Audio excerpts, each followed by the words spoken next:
নাও নাজ্জামাই, তুমি যার জন্য এই হার এনেছো তাকে নিজে হাতে পরিয়ে দাও।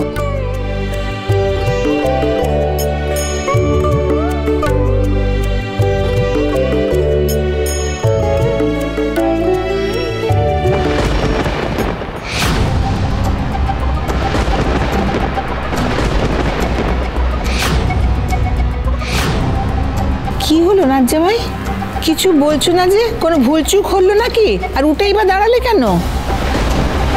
ওটাই তো ভুল।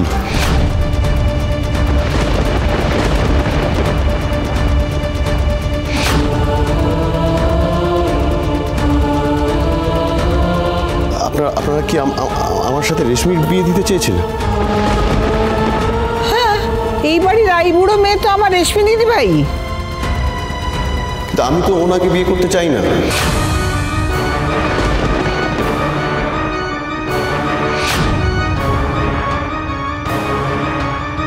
কি বলছো বাবা? তুমি তুমি কাকে বিয়ে করতে চাও তাহলে?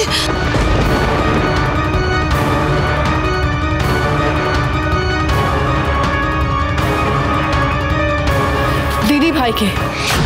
সুধা,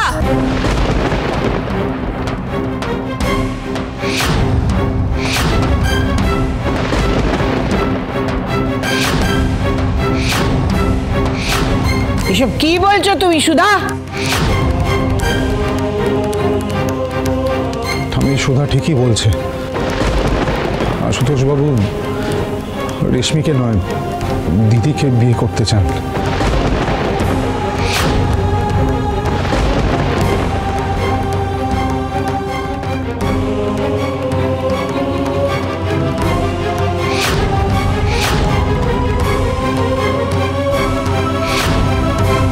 কি যাতা বলছো তোমরা?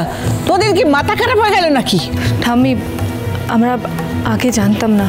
আমরা যদি আগে জানতাম তাহলে আশীর্বাদে আগেই বলে দিতাম যে আশুতোষ বাবু দিদিকে পছন্দ করে এই বিয়েতে মত দিয়েছেন। সুধা,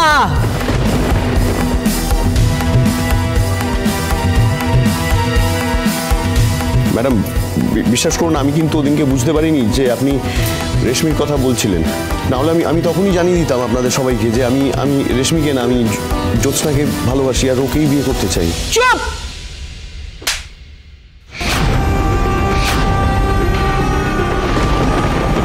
ঠাম্মি, ঠাম্মি কি করছো তুমি? যা করছি ঠিক করছি।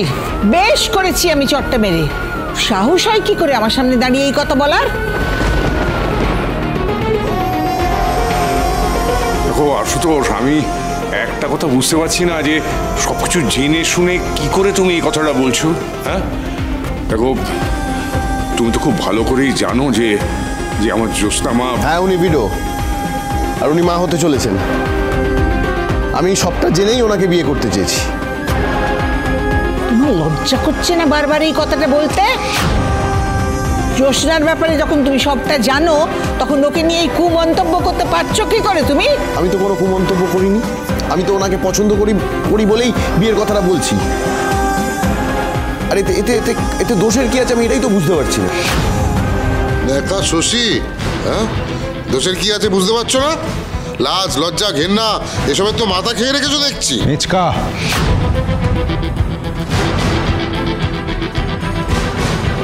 লজ্জার কথা অন্তত আপনার মুখে মানায় না, সেটা আপনি নিশ্চয়ই ভালো করে বোঝেন। আর আমি সোজা কথা সোজাভাবে বলতে পছন্দ করি। আর আমি যা বলছি তাতে লজ্জার কিছু নেই। যত বড় মুখ নয় তত বড় কথা। আমার মেয়ের জীবনটা নিয়ে ছেলে খেলা পেয়েছো? অফিসার, আমি তোমাকে দিনে দুপুরে সর্ষে ফুল দেখাবো। আমার মেয়ের কাজ যদি না। কি করছো নাকি তুমি?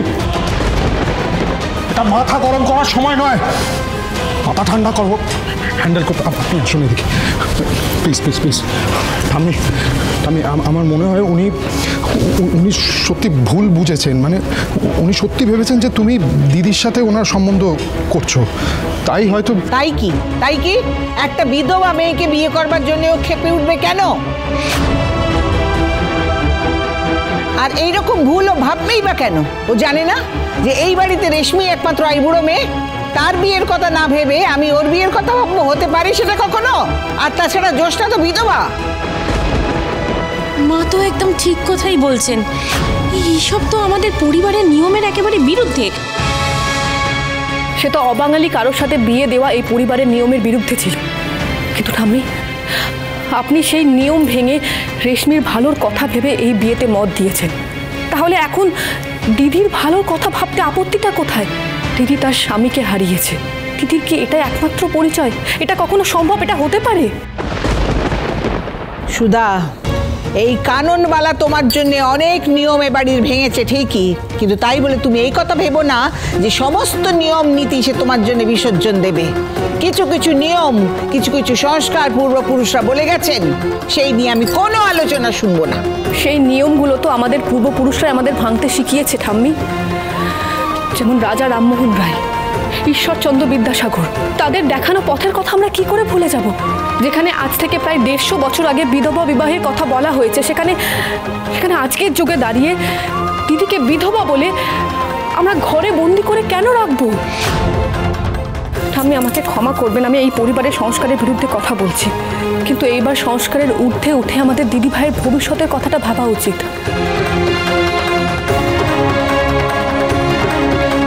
হ্যাঁ, মানে ঠাকুরজিরও তো একজন ভালোবাসার মানুষ, একজন সঙ্গী প্রয়োজন। সারা জীবন ঠাকুরজি একা একা কিভাবে থাকবে ঠাম্মি? বৌদি তো ঠিকই বলছে ঝিনুক, প্লিজ দিদির কথা ভেবে আমাদের এই বিয়েতে রাজি হওয়া উচিত। হ্যাঁ, কিন্তু জ্যোৎস্নাদের কি মত সেটা তো আমাদের একবার জেনে নেওয়া দরকার, তাই না? ঠিক বলেছে ঝিনুক, কারোর সম্মতি ছাড়া বিয়ে দিলে সে সম্পর্ক না বোঝা হয়ে চেপে বসে, কেউ সুখী থাকতে পারে না। বিচ্ছু এভাবে কেন বললো কথাটা? কোনোভাবে কি আমাদের সম্পর্কটাও বোঝা মনে করে? এত জ্ঞানের কথা আমি শুনতে চাই না। যেভাবে এতকাল বিধবারা জীবন কাটিয়ে এসেছে সেইভাবেই ও জীবন কাটাবে। আর ওর গর্ভে যে সন্তান বড় হচ্ছে তাকে নিয়েই নয় বাকি জীবনটা বাঁচবে। কিন্তু ঠাম্মি, দিদির সন্তান তো নিজের বাবার ভালোবাসা পাবে না সারা জীবন। প্লিজ ঠাম্মি, আমার মনে হয় তুমি অনেকবার ভেবে দেখো প্লিজ। সবাই এখন ওই জ্যোৎস্নার জন্য ভাবো, চিন্তা করো। আমার মেয়ে রেশমি তো ও তো হালকা বানের জলে ভেসে এসে, তাই না? ওর ভবিষ্যৎ নিয়ে কার মাথা ব্যথা? এতদিন যাবৎ আপনি কি তার ভবিষ্যৎ নিয়ে সত্যিই ভেবেছেন? ছিল আপনার মাথা ব্যথা? না, মানে মেজদি আর কার কোন বিষয়ে মাথা ব্যথা ছিল সেটা আমি ঠিক বুঝতে পারছি না, কিন্তু এই অফিসার আশুতোষের যে মাথা ব্যথা যথেষ্ট ছিল সেটা কিন্তু পরিষ্কার। তাই এই বসু মল্লিক বাড়িতে এতবার আনাগোনা।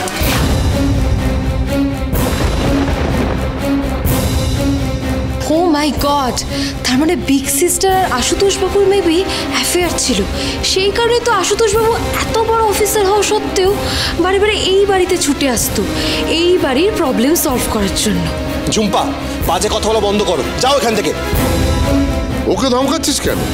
ভুলটা কি বলেছে? জ্যোৎস্না বরাবরই একটা বারমুখো মেয়ে। স্কুল পেরিয়ে হালকা কলেজে ঢুকতে না ঢুকতেই ওই কি ব্যান্ড মাস্টার গায়কের সঙ্গে প্রেম করে বসল। সেই জন্যই তো, সেটা জানতে পেরেই তো মা সাত তাড়াতাড়ি উজ্জ্বলের সঙ্গে বিয়ে দিয়ে দিল। কিন্তু কি লাভ হলো?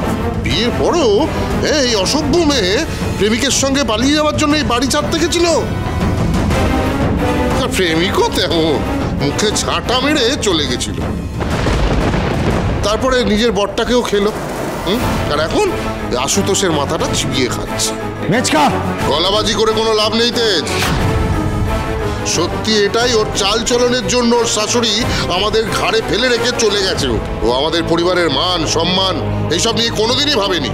আর এখন এই সর্বনাশী মেয়েটা ওই আশুতোষকে ভুলিয়ে ভালিয়ে আমার মেয়ের কপালের সুখটাও কেড়ে নিতে চাইছে।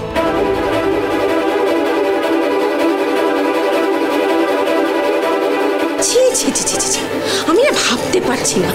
এই জ্যোৎস্না শোন, এখানে দাঁড়িয়ে দাঁড়িয়ে কে দেখি লাফানি কি রে? তুই এই জঘন্য কাজটা কি করে করতে পারলি? নিজের সংসারটা ভেঙে তো একেবারে তছনছ করে দিয়েছিস। এখন নিজের বোনের দিকেও কুদিস ছিঁড়েছিস, তার সংসারটাও ভাঙতে চাস। চুপ করো ছোট মা, তোমরা সবাই আমাকে এতটা খারাপ ভাবছি।